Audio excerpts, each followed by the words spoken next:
파혼을 선언한 뒤 여리는 스스로를 다시 세상과 차단했다. 팽묘순의 목소리가 귓가에 계속 맴돌았다. 검은 원숭이띠와 계속 만나면 손자는 죽어. 그 말은 여리의 오래된 상처를 정확히 후벼 팠다. 손이 닿는 사람마다 다치게 했던 10년의 기억. 요트에서 지환을 잃었던 그날의 죄책감. 강욱마저 잃을 수는 없었다. 대표님, 마강욱 검사님이 또 오셨어요.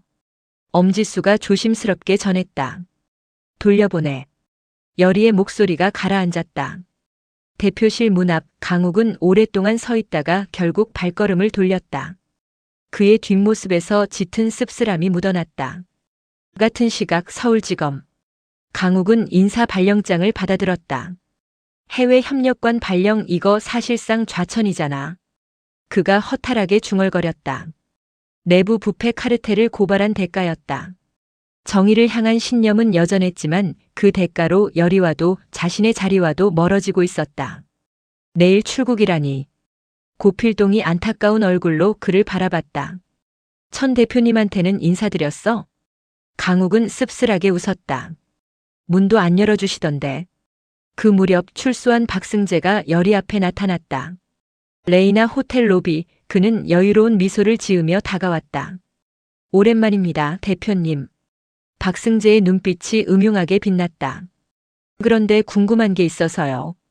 12년 전 요트, 정말 아무것도 기억 안 나세요? 여리의 심장이 철렁 내려앉았다. 무슨 소리예요? 글쎄요. 박승재가 의미심장한 미소를 남기고 돌아섰다. 곧 알게 되실 겁니다. 그 말이 남긴 불길함은 여리를 그날 밤 다시 옛 자료실로 이끌었다. 낡은 사고 보고서와 사진들을 뒤지던 그녀의 손이 문득 멈췄다. 한 장의 사진 속 낯익은 얼굴이 있었다. 강민환이었다. 사고 당일 요트에 함께 타고 있었다는 기록. 오빠가 그날 거기 있었어? 여리의 손이 가늘게 떨렸다. 더 깊이 파고들수록 충격적인 사실들이 드러났다. 이번 경영권 공격의 배후 자금이 강민환과 연결되어 있었다는 정황. 옥계 희천 하리와의 은밀한 접촉 기록. 그리고 요트 사고 당시 보험사에 제출된 서류 중 누군가 조작한 흔적이 뚜렷한 부분들. 이거였구나. 여리의 눈빛이 차갑게 가라앉았다. 이 모든 게 오빠였어.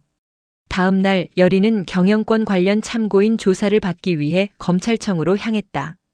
마침 발령을 하루 앞둔 강욱도 마지막 인수인계를 위해 그곳에 있었다. 복도에서 두 사람의 시선이 마주쳤다. 강욱은 다가가고 싶었지만 파혼을 선언한 그녀 앞에서 선뜻 발걸음이 떨어지지 않았다. 그저 멀리서 그녀를 바라볼 뿐이었다. 그때 강욱의 손에 낯익은 물건이 들어왔다. 압수품 보관함을 정리하던 중 발견한 오래된 펜던트였다. 요트 사고 증거품으로 분류되어 있던 그것을 알아본 순간 그는 주저없이 여리에게 다가갔다. 이거 내 거 아니야? 강욱이 펜던트를 내밀며 물었다. 여리의 눈이 커졌다. 지환이 자신에게 주었던 목걸이였다. 사고 당시 잃어버렸다고 생각했던 그 펜던트가 이렇게 다시 나타날 줄은 몰랐다. 떨리는 손으로 펜던트를 받아드는 순간 그녀의 손끝이 강욱의 손과 스쳤다. 그 짧은 접촉에 강욱의 눈앞에 다시 형체들이 나타나기 시작했다. 이거. 강욱이 놀란 얼굴로 주변을 둘러봤다. 다시 보이기 시작했어. 펜던트에서 희미한 진동이 느껴지는 순간 두 사람은 약속이라도 한 듯 동시에 발걸음을 옮겼다. 마치 무언가에 이끌리듯 두 사람은 오래된 선착장으로 향했다.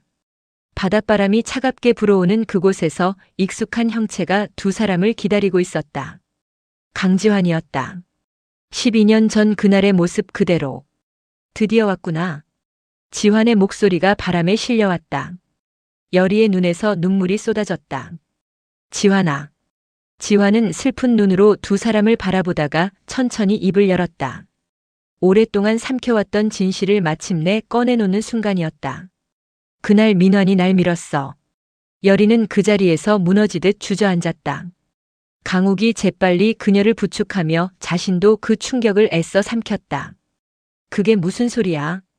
여리의 목소리가 떨렸다. 오빠가 왜? 지환은 대답 없이 서서히 흐려지기 시작했다. 그날 밤 강욱은 발령장을 책상 위에 그대로 남겨둔 채 사직서를 제출했다. 열의를 지키는 게 내 마지막 사건입니다.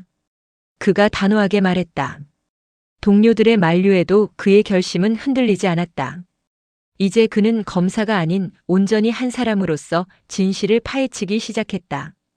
열의와 강욱은 지환의 원혼을 따라 12년 전 그날의 진실을 하나씩 맞춰나갔다. 당시 함께 요트에 탔던 선원의 증언, 은폐됐던 CCTV 영상 조각, 그리고 강민환의 과거 통화 기록. 진실은 참혹했다. 그날 지환이 열의에게 목걸이를 건네는 모습을 목격한 강민환은 걷잡을 수 없는 질투와 상실감에 사로잡혔다. 형제간의 다툼 끝에 순간의 충동으로 지환을 바다로 밀어버린 것이다. 사고 후 그는 모든 증거를 조작했고 열의에게 생긴 능력을 저주로 포장해 그녀를 세상으로부터 고립시켰다. 그녀가 진실에 다가오지 못하도록. 검은 원숭이띠 저주도 강욱이 자료를 정리하며 말했다. 민환이 팽묘순 할머니께 흘린 거짓이었어. 널 나한테서 떼어놓으려고. 열의의 눈에 참았던 분노와 슬픔이 뒤섞여 흘렀다. 10년을 그렇게 속아 산 거네요. 임시 주주총회 당일 회의실은 팽팽한 긴장감으로 가득했다. 옥계의 측이 열의의 해임안을 상정하려는 순간 열의가 단상에 올랐다. 발언권을 요청합니다. 열의의 목소리는 흔들림이 없었다. 그녀는 준비해온 자료를 화면에 띄웠다. 복원된 CCTV 영상, 지환의 유품, 그리고 강민환이 조작한 기록들. 회의실 곳곳에서 경악에 찬 탄성이 터져나왔다. 이건 조작된 자료입니다. 강민환이 다급하게 소리쳤지만 그의 목소리는 이미 힘을 잃고 있었다.